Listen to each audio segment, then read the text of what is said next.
Hello, I'm Dr. Lee Hildebrand from Lakeshore Psychology Services, clinic in Mequon, Wisconsin. I'm a professional psychologist as well as a life coach. And I'm coming to you today to really try to help in coping with this really difficult pandemic that we're all experiencing. What I want to focus on today is couples coping with COVID. That is, a lot of us are in stay-at-home orders. We're home with our partners, spouses, and our families. Sometimes children are involved. And as a lot of us know, it can be very challenging and difficult to be in the same close quarters all the time with your partner. So what I want to do is give 10 keys today in terms of helping you cope with your partner. So couples coping. Number one, it's really helpful to decide on a unified approach in terms of your partnership or your family's approach to COVID in terms and interpretation of the stay-at-home orders. Some people are disinfecting absolutely everything, Amazon packages in the garage, to really conscientious and really detailed in terms of their approach, in terms of disinfection, those kinds of issues. Other families are a little bit more relaxed about it. They may be in regions where there's not as many cases, and they're more relaxed in their approach. For couples, it's really key to sit down and talk together and decide on a unified approach for both of you within reason so that you feel like you're relatively on the same page. And if you have children in a family situation, that's really going to help too. Number two, if you do have kids, sit down once a week and have a family meeting and just talk about what's working. What are some of the things and the adjustments that you've made with stay-at-home orders in your family that are working well? And then open it up and see if family members have any thoughts on things that aren't working as well, things that you might tweak or change or redirect to make things better for everybody. My favorite phrase is you want to try to come up with an approach and a plan to things that's best for the common welfare of the family. Number three, take time together as a couple without screens, without TV screens, phone screens, tablet screens, where you can just talk or take some time to listen to some music, play a game together, take a walk together, and just do something where you can connect emotionally and have some time. The other thing that you want to do in addition to that is not only take time together without screens, take time without each other. Being in close quarters like this can be really stressful, so it's important that you give her or you give him their space if they need to go out and take a walk, or they need to go down in the basement and work out, or play some video games for a little bit, or whatever that looks like, or reading alone in an area, is just to give your partner that space, and you taking that space too when you need it. Number four, both of you need to move.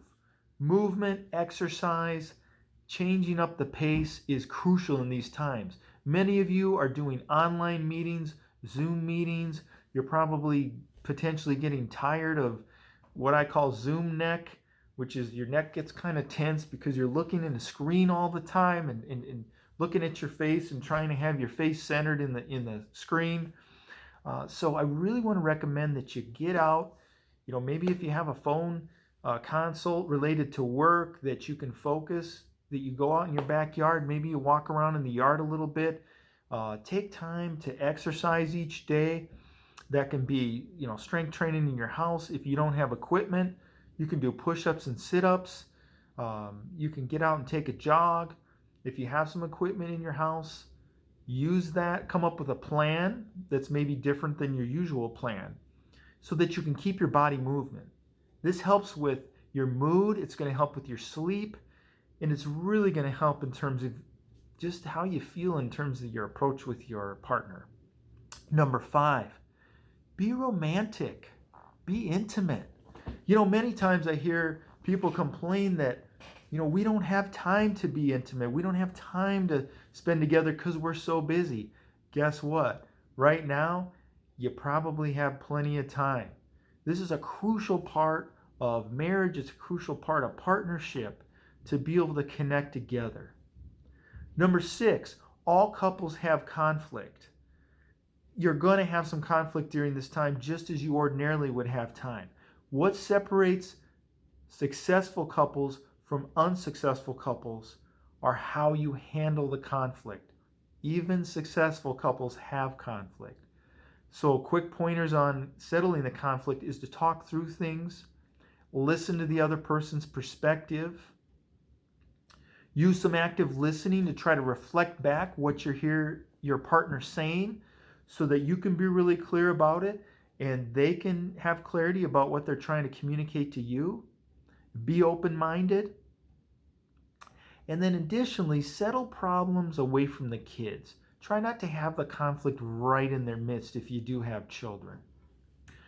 Number 7, that would be do not spend more time than 1 hour per day with media. Hopefully you can do it together, whether that's, my wife and I will get up in the morning and we'll look through the news together and I'll kind of read it out to her on the phone, and it's just a way that we connect. And then that's it for the day. We let it go. We don't focus in and spend a ton of time on the news. It's important to be informed. However, it can be really depressing when you hear about some of the things that are going on, whether it be politically, as far as the health crisis and the pandemic, to be spending more time than that during the day on the news. So I highly recommend that you keep it to no more than an hour a day.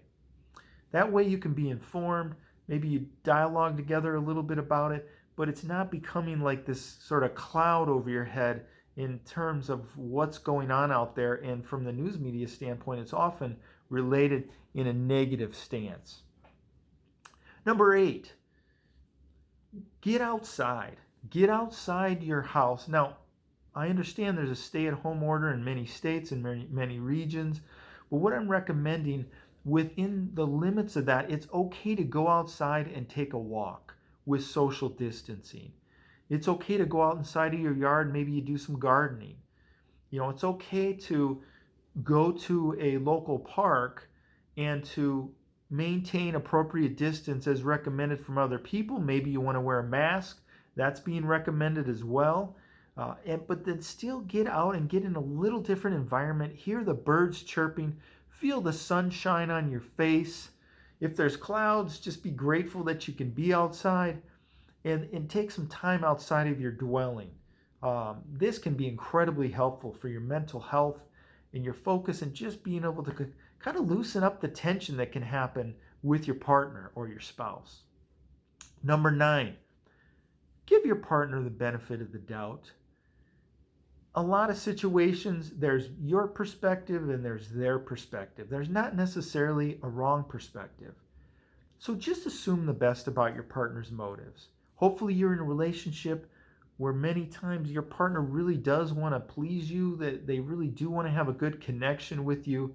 So work on giving them the benefit of the doubt when issues come up. Don't assume the worst. That can be very tempting and easy to do, especially when we're stressed. Lastly, number 10, do what Arthur Fonzarelli in the old show Happy Days could not do, and that is admit when you're wrong. Marriage and partnership can really have challenges that come up, and all of us make mistakes. All of us say things in certain ways that, boy, after we say it, we wish we could have said it in a different way. We communicate in ways that aren't the ideal in situations. Maybe we raise our voice. When those situations occur, just have the humility to take a step back and to admit if you could have done it better. Admit when you're wrong. The way that we do it in our family is that when somebody does that and they recognize it, is to say these words, hey, I was wrong when I did such and such. So it's a focus on the behavior.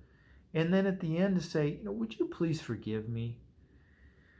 And why we use the language I was wrong versus I'm sorry is because I'm sorry is grossly overused. It's almost become a meaningless word in our culture. So to use the term I was wrong just really gives more sincerity to your partner in terms of acknowledging that aspect of the situation. You're not going to die if you admit that you're wrong. In fact, I'm going to give you a guarantee. If this is a discipline that you practice in your life, you will feel better when you make amends or you acknowledge that you could have done something better. And it's going to make your spouse or your partner more likely to do the same thing. I just want to thank you for taking some time to hear some of these tips. I know this is a trying and challenging time for all of us. It's a challenging time for couples. And if you have other questions or you want to check out any other resources that I have, go to lakeshorepsychologyservices.com. You can also email me at lee.hildebrand@gmail.com or call me directly, 414-235-0431. Definitely want to be encouraging here and just give you some positive words in terms of your coping as couples during the COVID crisis. Thank you very much.